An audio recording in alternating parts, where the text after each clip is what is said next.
And then I became re-involved. Actually, Albert Hoffman, the discoverer of LSD, and I had become friends, and it was a really important relationship for me. He kind of treated me like his grandson for a while, and Really? it was lovely. And so how it happened? He is in Europe. he's in Europe, but when I was working with Stan Grof, I organized a conference over here, and we invited Albert, and so we first met when we spent 10 days together at the Esalen Institute in early 1980s, 1984. And I helped him translate and edit and published 2 of his papers in my first book.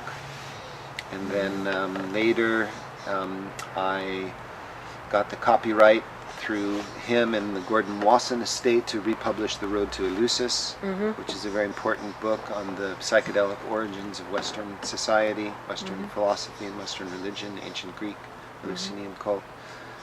And so anyway, that's how I got to know him, beginning at that conference, and then I would visit him. Anytime he came here, he would visit, and we wrote a lot of letters and it was like that. So then I got involved with this foundation named after him in Los Angeles, and I found that to be not a very satisfying experience, and that's when I decided to reconnect with Timothy Leary. Albert was a real fan of the establishment. He trusted the institutions. He thought that the discipline of psychiatry was going to come through and eventually accept psychedelic drugs. And I had been growing in my perspective that the institution of psychiatry was beholden to the government.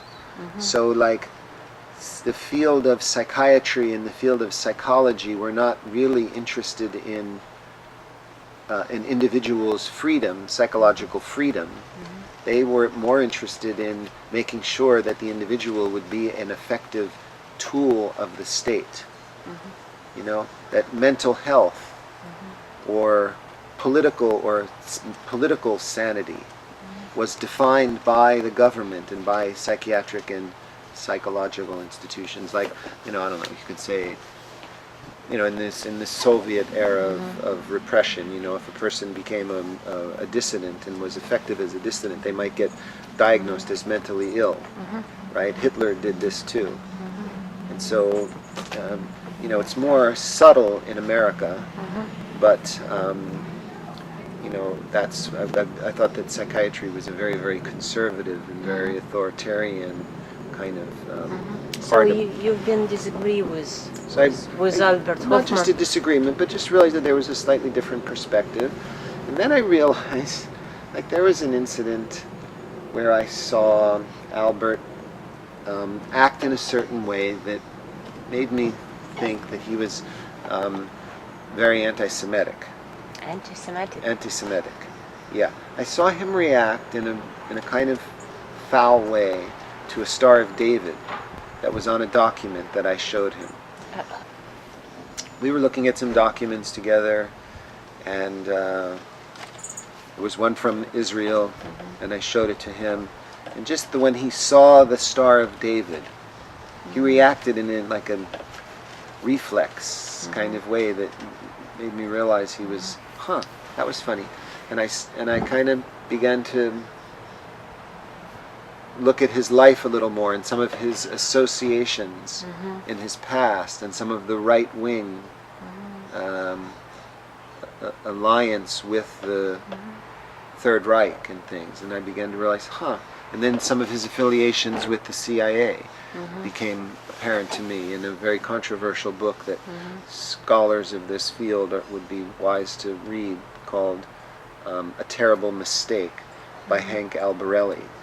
And there are some very serious allegations there that Hoffman was involved with the CIA in some of their MKUltra projects. And so I started to look at things of this nature, and then I wanted to go talk with Tim about them, because there were some facts that I had gotten from one of Tim's books about Albert Hoffman's relationship with Ernst Jünger.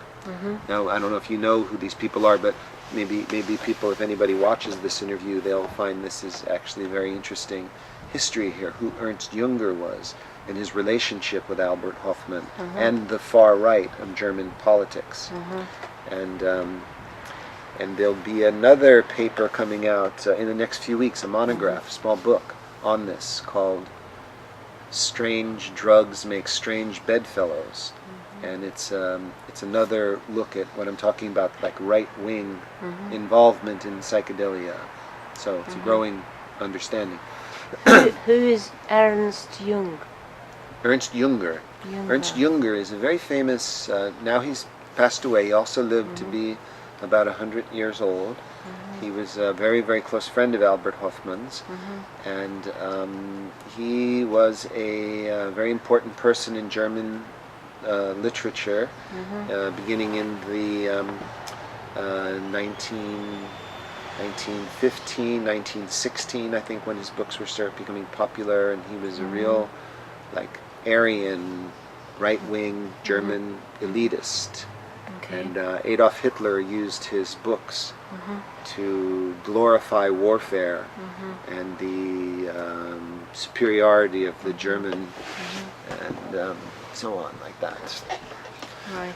And But isn't Albert, like, he was a friend of Rick, and there are lots of Jews and all this psychedelic. yes, I know. I introduced actually Albert and Rick, and they met at this conference that I organized at Esalen with Stan Groth in 1984. And Albert was confusing. It's confusing because he's he's like a chameleon. He's like a chameleon. Right. You know, if you put him in a room, with this kind of person, he's going to be like that, but you put him in this kind of room, he's a little more like that. That's what I noticed with him in a lot of different contexts. Yes, no, he liked Rick Doblin, and really liked Rick's idea to get the government to approve this. That's what I'm talking about. This is where I see I have a very different